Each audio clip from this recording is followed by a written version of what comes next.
السلام عليكم ورحمة الله وبركاته. اللهم صل وسلم وبارك على سيدنا محمد وعلى آله وأصحابه أجمعين. أهلا وسهلا بكل حبايبي وعيلتي الصغيرة اللي بتتابعني، وكل حد جديد على قناتي يشرفني وجودك بينا. أتمنى لو أنت جديدة معانا في القناة تعملي اشتراك، يشرفني متابعتك ليا. يلا بينا نسمي الله ونبدأ فيديو النهاردة. بصوا حاجة كده بشكل تاني خالص، فكرة هتعجبكم جدا. والستات بقى ايه اللي زهقانين من غسيل السجاد، وبالذات اللي هو الشاج، عارفين اللي له وبره ده. انا بصراحة جبت الفكرة دي من على اليوتيوب.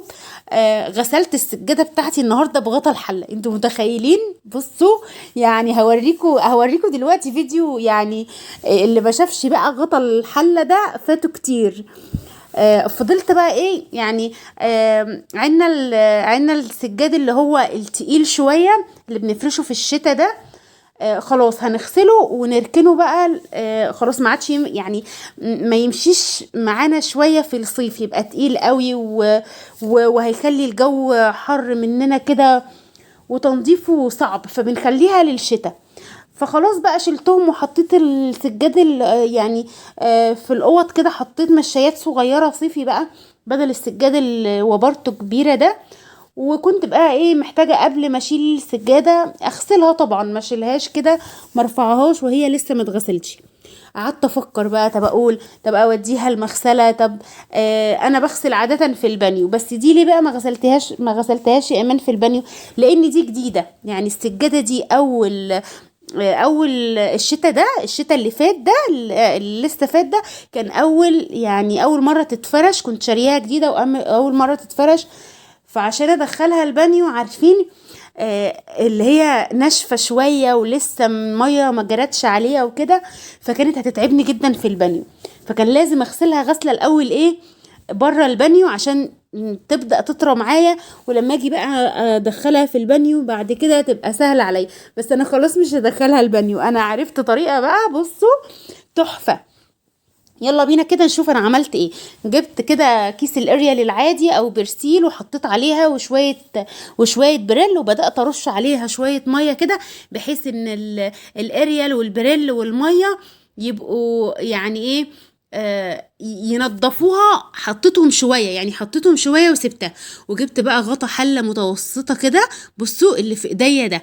ما كانش ينفع اغسل الشاج اللي هو بوبره ده بالفرشه او اي حاجه، لان الفرشه هتطلع الخيوط دي، وعارفين اللي هو هتنتشه منك.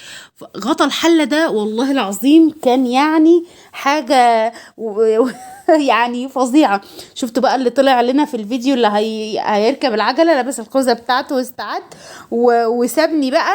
بس انا هنادي عليه في الاخر، يعني هنادي عليه يعمل معايا شوية.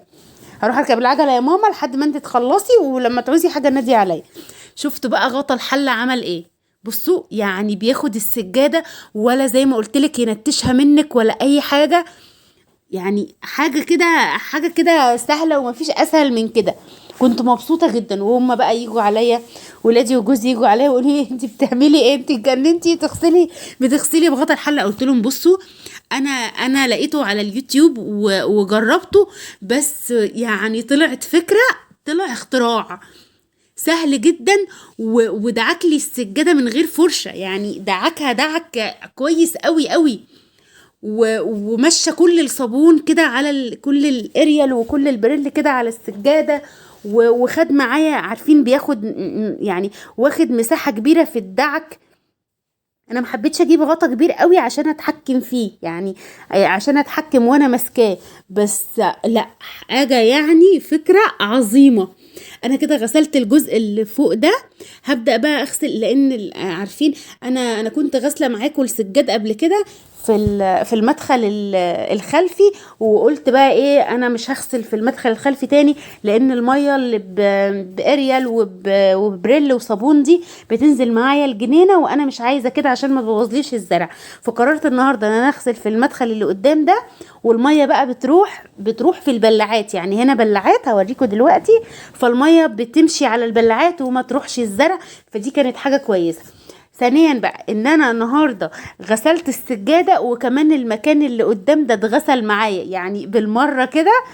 الصابون والميه نزل على المدخل ده، فنضفه كويس قوي، وشديت بقى بعد ما خلصت كده بالمساحه، والدنيا راحت زي الفل.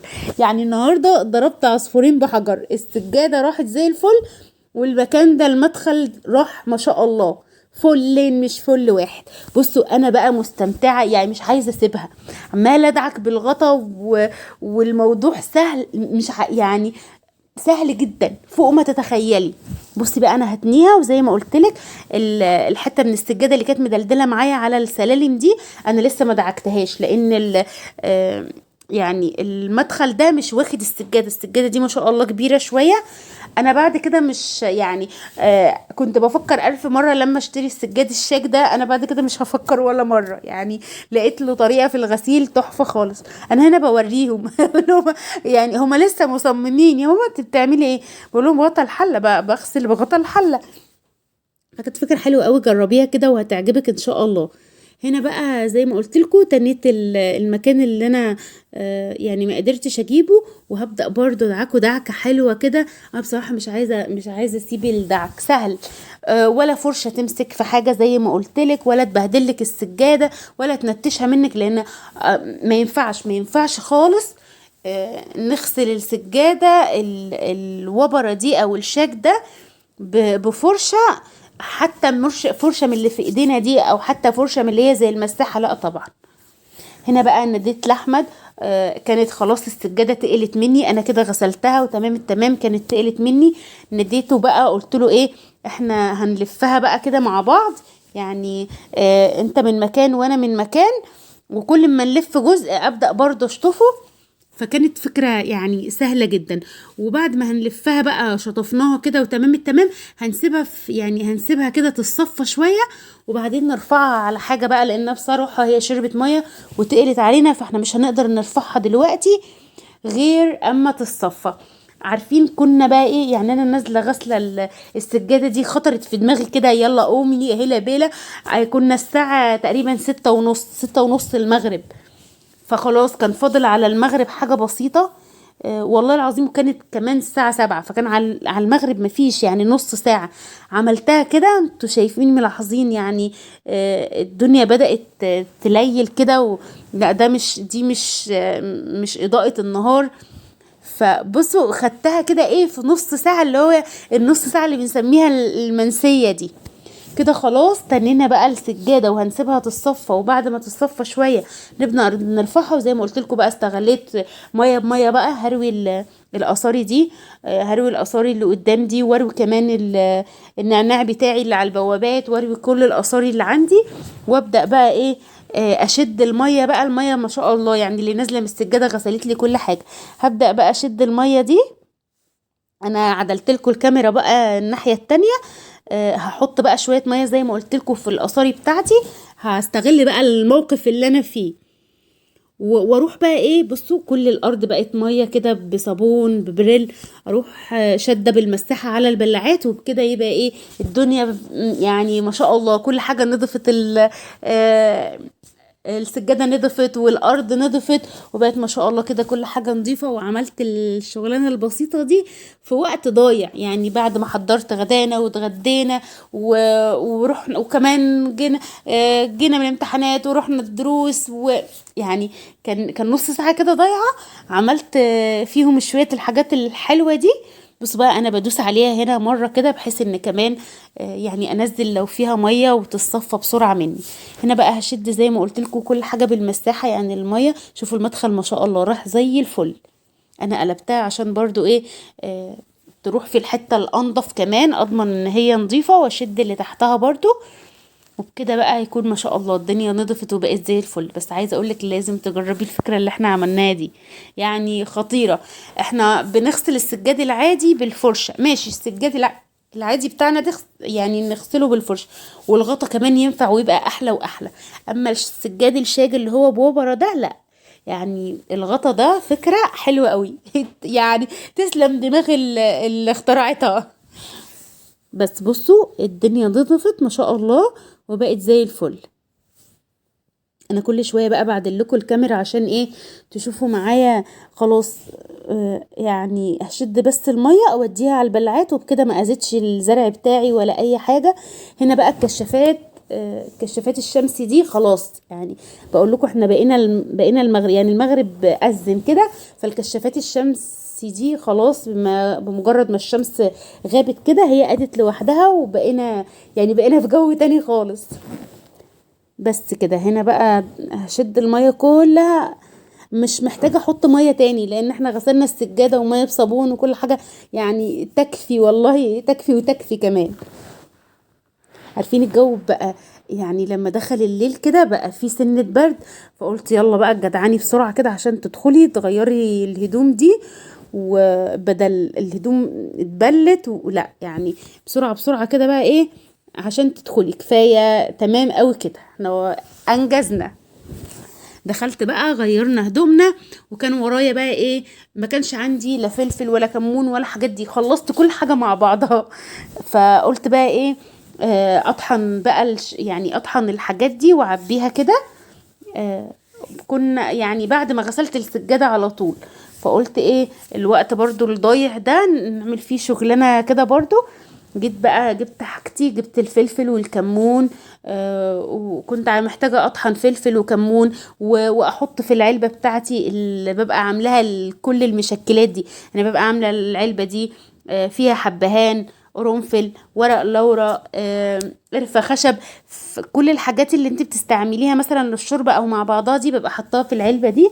فزودت كده عشان تبقى حاجتي جاهزة يعني. وجبت بقى الخلاط بتاعي ده، انا الخلاط الكبير ما بيطحنليش يعني، بتبقي محتاجة مطحنة اللي تعمل لك الفلفل والكمون والحاجات دي، وانا بصراحة ما بحبش اشتريه مطحون خالص. فجبت بقى الخلاط بتاعي العادي ده، وبعد ما زودت بعد ما زودت العلبة بتاعتي زي ما قلت لكم بالحبهان والقرنفل و... وورق اللورا والقرفة الخشب. هنا بقى بصوا هفضي بقى واطحن، هفضي على قد ما المطحنة تطحن كده. انا هطحن كل الكميات اللي معايا وعينهم مطحونين، عشان مش كل شوية بقى اطلع وابقى عايز اطحن وكده. انا بحب الفلفل الاسود ما يبقاش مطحون قوي ناعم، انا احبه يبقى مجروش كده، يبقى في الاكل تحفة. انا لا بحمص بقى لا فلفل على نار ولا بحمص كمون، انا بحب يعني اطحنهم كده زي ما هم من غير تحميص، لان التحميص بياخد من ريحتهم. جربي كده ما تحمصيش لا الكمون ولا الفلفل، عايزه اقول لك هتبقى الريحه يعني اقوى بكتير من لما تحمصيهم على النار. هنا بقى انا عملت كميه الفلفل اللي معايا، فالمطحنه ما يعني ما اخدتش كله، انا زي ما قلت لكم هطحن كل الكميه اللي معايا. فبدات احط شويه بشويه كده لغايه ما المطحنه ايه تاخد، ويا دوبك لفه واحده زي ما قلت لكم عشان انا بحب فيه جرشه كده. لكن احب اعمل كمون ناعم مفيش مشكله، بس الفلفل الاسود عايزاه يعني مش ناعم ناعم قوي، لا يعني سنه مجروش كده. عارفين الفلفل الاسود لما بيتحمصش بيبقى فيه سنه بيضه من جوه كده، تحسي بريحه الفلفل من على بعد، الفلفل تحسي بريحه الفلفل من على بعد. هنا بقى خلصت الفلفل، هطحن الكمون زي ما قلت لكم. وكمان معايا كده كانت جارتي مدياني شوية يعني بهارات كده، دول اللي في ايديا دول مشكلين، يعني كزبرة على كمون على يعني على كل حاجات كتيرة كانت مدياهم لي. وكان ابني تعبان وقالت لي غليهم له وكده، بس هو رفض يشربهم، يعني لما غليتهم رفض يشربهم. فقلت انا هطحنهم بقى بما ان هم يعني كل حاجة برضو اعشاب وكده، انا هطحنهم. وجيت اشم ريحتهم يعني حلوة قوي زي ما تكوني عملتي بهارات مشكلة كده. فكان النهارده ده يومنا بسيط. هو ده مش يومي بصراحة، يومي بادئ من كتير قوي، يومي بادئ من كتير. وديت وجبت والحمد لله.